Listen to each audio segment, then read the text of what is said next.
Hello and welcome to Astrotalk with आशीष।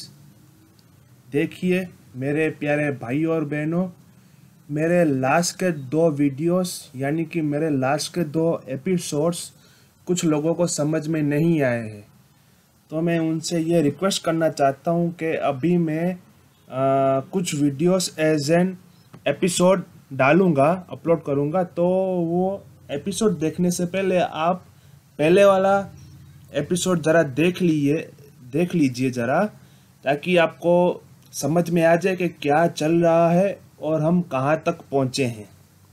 ठीक है, बाकी तो सब ठीक है, बढ़िया है। तो अब आइंस्टाइन बाबा की जय बोलते हुए इस वीडियो की शुरुआत करते हैं। तो सब भी जोर से बोलिए आइंस्टाइन बाबा की।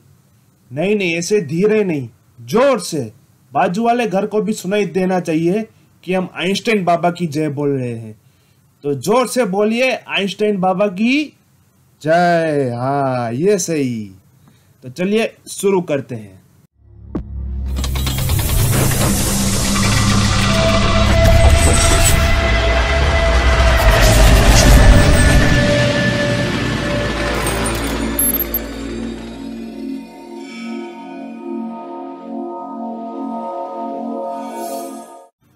दूर जाती गैलेक्सीज की लाइट हम तक देर से पहुंचती है, यानी कि लाइट की वेवलेंथ इंक्रीज होती रहेगी। लॉन्ग वेव्स रेड हैं, इसलिए दूर जाती हुई गैलेक्सी के तारे यानी कि स्टार्स सेंसर्स में उसका कलर शिफ्ट रेड की तरफ दिखाएगा। उसे रेड शिफ्ट भी कहते हैं।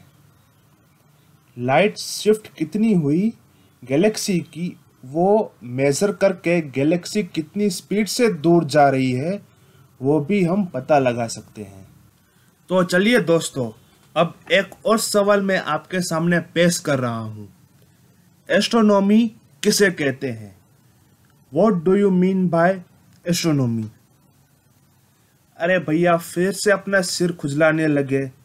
अब टेंशन ना लो, मैं हूं ना, मैं आपको इसका जवाब दे देता हूं। एक सवाल का जवाब ढूंढने जाओ और सामने दो और सवाल आपको आके घेर ले, उसका नाम है एस्ट्रोनॉमी। लोल।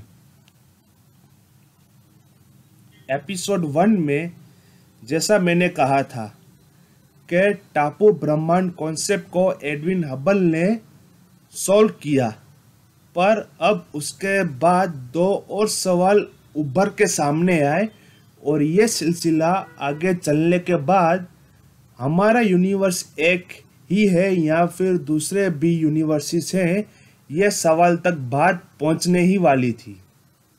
एडविन हबल के सामने दो सवालों ने अपना सिर उठाया था। उसमें से पहला सवाल यह था कि सारी गैलेक्सीज को वो एक सर्टेन रेशियो ही क्यों लागू हो रहा है एक दूसरे से दूर भागने के लिए।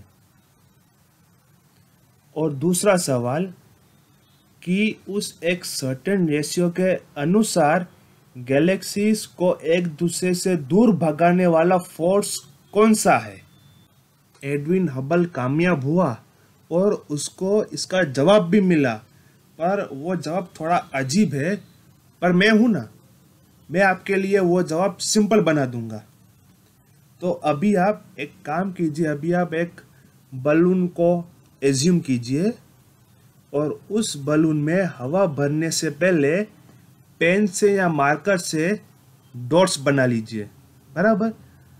फिर जब आप उस बलून में हवा भरेंगे तो वो डॉट्स उसी जगह पर रहते हुए एक दूसरे से दूर जाएंगे। क्यों? क्योंकि बलून में हवा भरी जा रही है, इसलिए। अब आप बलून को स्पेस अज्यूम कर लो और उन डॉट्स को गैलेक्सीज। इसका मतलब कि स्पेस एक्सपांड हो रहा है, पर गैलेक्सीज तो वहीं की वहीं खड़ी है। दूसरी बात के जो गैलेक्सी नज़दीक होंगी उसकी स्पीड ए होगी और जो गैलेक्सी दूर होगी उसकी स्पीड a+a यानी कि डबल। अगर ये वाली बात आपको समझ में ना आई हो तो एपिसोड 2 देख लो।